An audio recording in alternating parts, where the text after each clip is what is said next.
according to Newton's second law, the sum of forces is going to equal the mass times acceleration.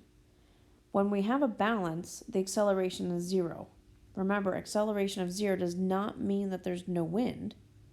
It just means that there's no change in either speed or direction. So the wind could be moving straight at a constant speed. We have no acceleration. There's no change. There are 4 force balances that we're going to explore: hydrostatic, geostrophic, gradient, and Goldberg-Munn. For hydrostatic, there's a balance of a vertical pressure gradient force and gravity. So gravity is pulling air down, but the vertical pressure gradient is going to kind of pull the air up because it's low pressure at the top of the atmosphere, high pressure at the bottom. Air always goes from high to low, but gravity is going to pull it back down. Near the Earth's surface, pressure is going to decrease by 10 millibars every 100 meters. This is a huge difference. If only the pressure gradient force was present, air would rush upwards at high speeds. But since gravity is present, it's going to hold the air molecules down. When gravity equals the vertical pressure gradient force, hydrostatic balance is achieved, and we don't have rising or sinking air because of it. And here's a random arrow that imported into the lecture, and I'm not sure why, so just ignore that arrow. So this is just an image. This is the upward direction that air would move if we didn't have gravity, because we have low pressure up here and high pressure down here. Gravity, however, is going to pull down on a parcel of air. So if these two forces are equal, our air parcel is not going to move, vertically that is. This diagram is showing you that when you're closer to the surface of the Earth, here's the surface, we have a strong pressure gradient force going up, but gravity is stronger because you're closer to the Earth. As you get farther away from the Earth, both forces are getting smaller. Next up is the geostrophic balance. This is a horizontal force. So this is going to get air moving horizontally across the surface of the Earth. The geostrophic balance occurs if the pressure gradient force is in balance with the Coriolis force. Let's break down the word geostrophic. Geo means earth, and strophic means turning. So because the Earth is turning, we have this geostrophic force.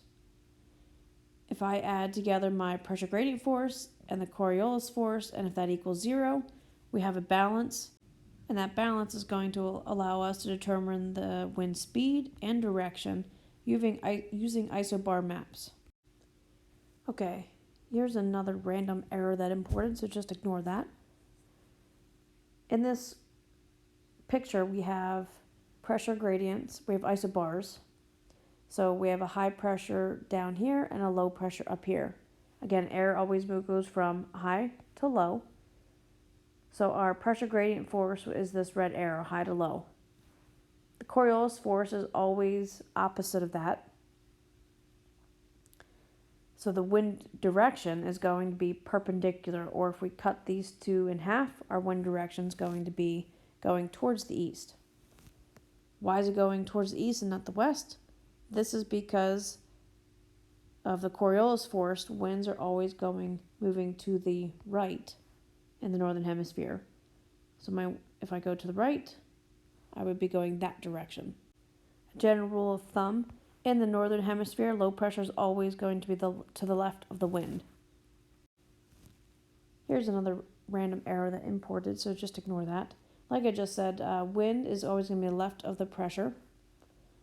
Wind's going to move counterclockwise around low pressure systems. That's true for the northern hemisphere. And the southern hemisphere will be reversed clockwise. And wind's always going to move clockwise around high pressure systems in the northern hemisphere. In the southern hemisphere, it would be opposite. It would go counterclockwise around high pressure systems. Another rule that we can use to determine wind speed are isobar lines. The closer the isobar lines, the stronger the pressure gradient force, therefore the stronger the wind. Okay, if we take a look at this diagram, the red line represents the pressure gradient force. So that's our pressure gradient force. The Coriolis force always opposes that. And our wind's going to be in the middle. Because we're in the northern hemisphere, our wind is going to move to the right of our pressure gradient force. That's going to cause it to go counterclockwise around the low pressure system instead of clockwise. If we look at the high pressure system, again, our pressure gradient force is going away from our high pressure system. Coriolis force will push towards the high pressure system. We're going to move to the right. So if we take a look at the arrow, again, pointing to the top of the page, to the right would be this direction. If we're going to look at something like this down here, we'd have to turn our paper upside down so that the arrow is pointing upwards. Just note that the actual airflow around these pressure systems are never this regular, but this is a general rule that we can follow. This clockwise rotation is called an anticyclonic flow. So this is an anticyclone. Around low pressure systems, we call them cyclonic flow or cyclones because they're going counterclockwise. Okay, next up is the gradient balance. Wind rarely blows in a straight line. So the gradient balance includes the horizontal pressure gradient, the Coriolis force, and the centrifugal force. And then the result of this will be called the gradient wind. This is the wind that results from these three forces adding together. Okay, so let's start off with what we know already. The pressure gradient force always goes from high pressure to low pressure. So it's always pointing towards the low. The Coriolis force is always opposing it. And the centrifugal force is always going to point to the outside of the curve. So in this case, it's going to be right along the Coriolis force. In this case, it's going to be opposing the Coriolis force because it's always going to go to the outside of the curve. The geostrophic wind, which will strongly match the real wind, you'll notice it's in a curve. So before, we were just kind of drawing a straight line. Here, it's going to be in a curve. So it's going to somewhat follow the isobar lines. This diagram now adds friction, but let's start off with what we know first. So first, the pressure gradient force is going to go from high to low. Our Coriolis force is going to oppose that. Our wind direction will be in the middle and to the right of the pressure gradient force. And friction, this is brown arrow. Friction is always going to be directly opposite of the actual wind direction. The size of the friction arrow is going to be determined by how strong the wind is. If I have a really strong wind and a large line, my frictional force is also going to be longer. So by adding the frictional force, we get what's called the Goldbergman balance. So it's a balance between the pressure gradient force, the Coriolis force, and the frictional force. Friction slows the wind, and the Coriolis force weakens. This is why you'll notice the Coriolis force has not always been directly opposite of the pressure gradient force.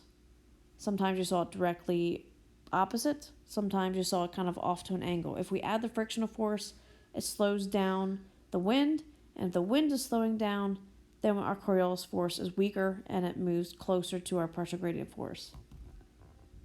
The wind blows across the isobars at an angle towards low pressure.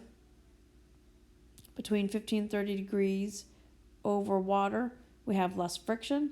Between 25 and 50 degrees over land, we're going to have more friction.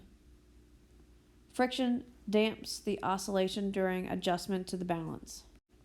Okay, this diagram shows you how wind changes and how the forces change as wind moves.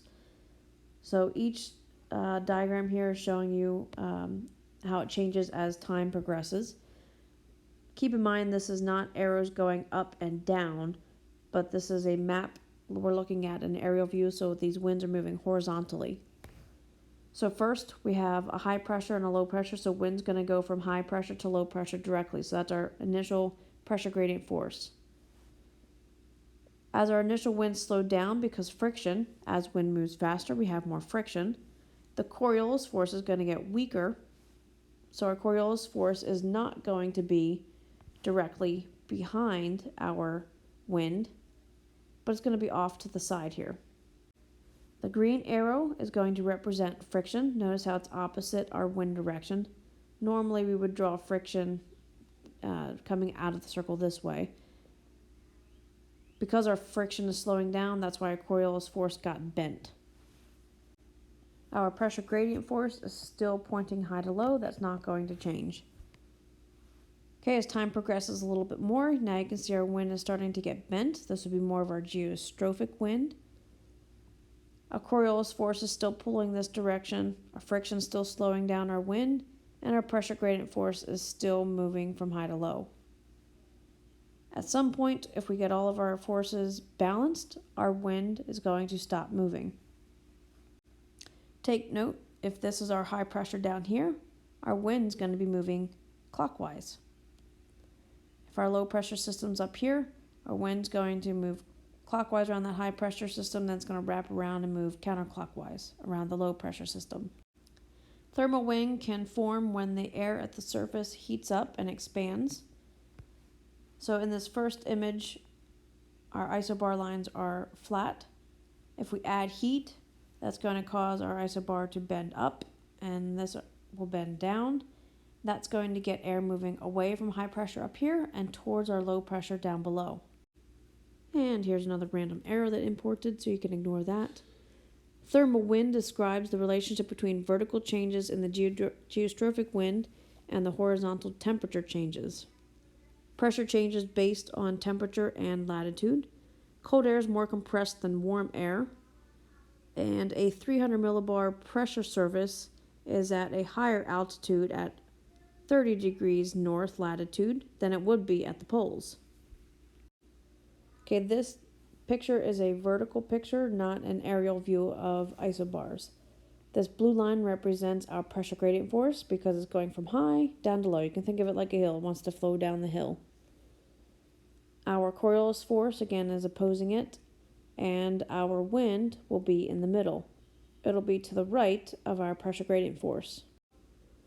Okay, you can ignore that other random dot. Wind blows across isobars away from high pressure and moves towards areas of low pressure at the surface of the Earth. At these low pressure systems, air is going to converge, and then that's going to cause them to go upward, because if it's coming in all directions, it can't go down through the ground. There's nowhere to go but up. The rising air will then spread out aloft. Aloft means up high. At the surface of the Earth, if we have air diverging or moving away from each other, this will create a void. This will cause air aloft, up high, to sink down to fill that void. Okay, over here on the left, this is an aerial view, so this would be a view that we would see, let's say, on a weather map. We have an area of high pressure. These are our winds. Notice they're moving away from the high pressure, and they're moving in a clockwise fashion. The reason why they're moving away is because we have air that is sinking. It hits the ground and it forces it to move away. The sinking air is going to give us dry or sunny skies because as the air sinks, it's going to warm up. And because it's warming up, it could hold more moisture and is typically going to be very dry because it's cold air. Even if we have moisture in here, as it sinks, the dew point is going to get higher in temperature, so that's going to suppress cloud formation. This diagram shows us what it would look like for a low pressure system. Over here on the left, this is what it would look like on a weather map from an aerial view. Here's our center of low pressure. Notice wind is first moving towards that center, but also it's going to be moving in a counterclockwise fashion. Over here, again, we have wind coming in from all directions. It's not just two directions, but all directions. There's nowhere for it to go, so it has to rise. It's going to cool down, first at your dry adiabatic lapse rate, then at your wet adiabatic lapse rate, because we're going to get condensation because the temperature is going to cool down to the dew point. That's going to form our cloud. So low pressure systems are usually associated with cloudy or rainy days.